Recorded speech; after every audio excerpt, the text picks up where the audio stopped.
Dan untuk membahas klaim Malaysia terhadap Reog Ponorogo telah bergabung bersama kami Menko Pembangunan Manusia dan Kebudayaan Muhadjir Effendi. Assalamualaikum, selamat malam Prof. Selamat malam Mas Brams.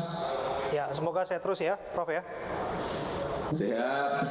Ya, Prof, saya langsung ke pertanyaan. Kita tahu gonjang-ganjing klaim Malaysia terhadap Reog Ponorogo ini kan sudah sejak 2007 silam.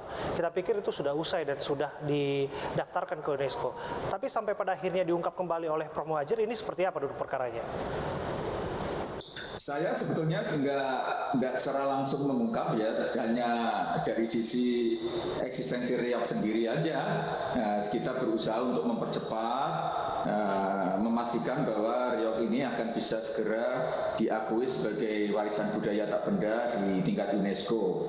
Kalau di Indonesia kan sudah lama ini ya kita akui sebagai warisan budaya tak benda Indonesia itu sejak tahun 2013.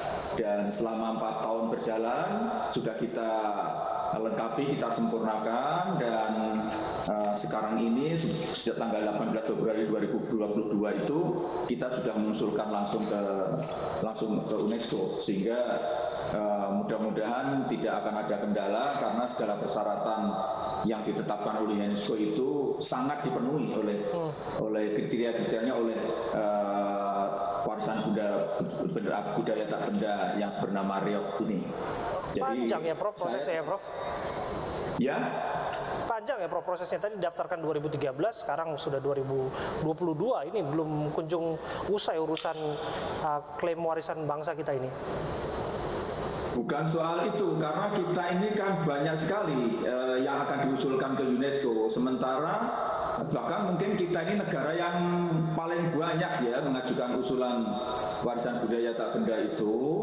Dan untuk UNESCO itu dibatasi, tidak boleh banyak-banyak karena diprotes oleh negara yang lain. Negara yang lain kan nggak kebagian karena kalau Indonesia terlalu banyak. Karena itu salah satu ketua UNESCO itu kan pernah berkomentar bahwa kalau ekonomi dan militer itu Amerika lah yang jadi superpower, tapi kalau sudah budaya itu Indonesia lah superpower budaya.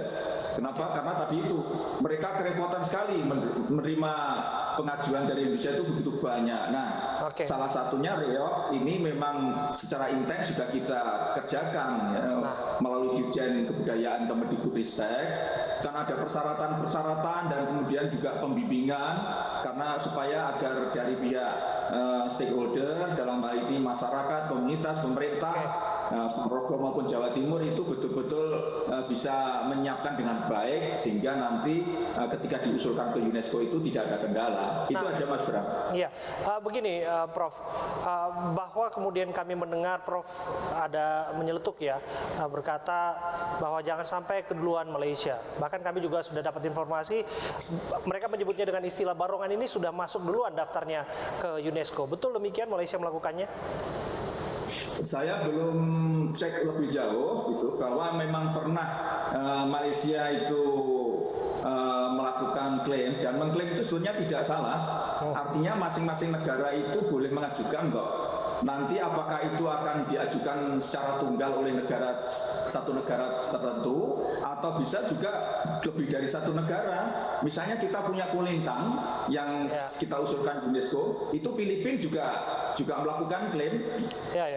Cuman dalam kaitannya dengan Reog ini, saya kira bukti-bukti sejarah atau ya bukti sejarah, bukti legenda, kemudian tradisi yang sudah mengakar itu jelas itu adalah merupakan seni yang berasal dari wilayah Jawa Timur bagian barat khususnya Ponorogo. Maka memang tidak akan ada ruangan untuk negara tertentu untuk bisa mengklaim bahwa dia juga memiliki irisan dengan budaya Reog ini.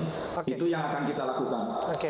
Begini Prof, soal klaim budaya bangsa yang dilakukan oleh negara tetangga kita, negara Malaysia ini nampaknya mengusik sentimen kebangsaan kita Prof, karena ini bukan pertama kalinya terjadi. Reog itu sebetulnya sudah berpanjangan. Kita pernah dengar ada batik, lagu Rasa Sayange, angklung, dan lain sebagainya Prof.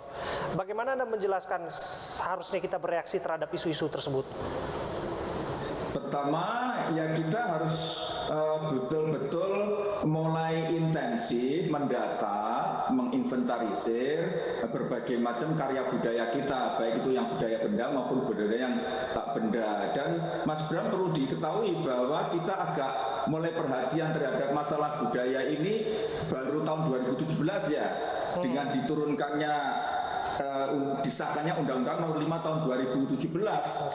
Jadi memang kita baru memiliki payung hukum yang kokoh itu baru beberapa tahun yang lalu, jadi kira-kira 5 tahun ini, dan itu kemudian kita memiliki bukan hanya kekuatan hukum, juga misalnya dana. Sekarang ini kan ada dana abadi kebudayaan yang akan kita himpun bersama dengan dana abadi pendidikan, sehingga nanti untuk mendorong dan mensupport upaya kita untuk memajukan kebudayaan nasional kita dengan menggali berbagai macam nilai-nilai yang masih banyak mengendap di ruang kesadaran komunitas masing-masing, itu akan semakin intensif, termasuk reog ini. Ya, Prof, bagaimana kemudian juga menjawab klaim bahwa ini faktor kedekatan sejarah antara Indonesia Malaysia, bahkan disebut kita serumpun begitu ya, dan belum lagi kita menilik lagi jauh-jauh bahwa kita punya penduduk yang sempat migrasi ke sana, pindah ke sana dan menetap di sana dan membawa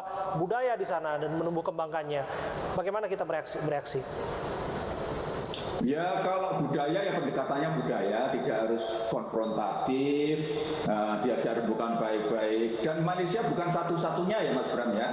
Misalnya kayak Kulintang itu kita harus berurusan dengan Filipina, dan akhirnya kemudian dua-duanya mengusulkan ke UNESCO, dan tidak harus kok misalnya budaya tak benda itu hanya diklaim oleh satu negara, tidak harus. Bisa saja beberapa negara kalau memang karya budaya itu sudah menyebar, dan tadi itu misalnya faktor penyebaran penduduk yang membawa nilai-nilai dari budaya tak benda itu dimungkinkan saja. Jadi tidak ada masalah. Baik, saya nitip satu Prof, tari tortor jangan sampai lewat itu Prof. Itu dari daerah kami Sumatera Utara Prof. Kiranya saya tidak tahu sudah diusulkan menjadi. Nah itu dia. Sudah diusulkan ke budaya tak benda Indonesia belum? Kalau belum ya harus segera diusulkan. Kita kawal sama-sama Prof. Diserobot oleh negara tetangga baru teriak-teriak nanti. Baik Prof. Terima kasih Prof Muhajir atas waktu Anda berbincang bersama kami, Menko PMK sudah hadir bersama kami. Terima kasih. Seorang pegawai HRD bank swasta nekat merampok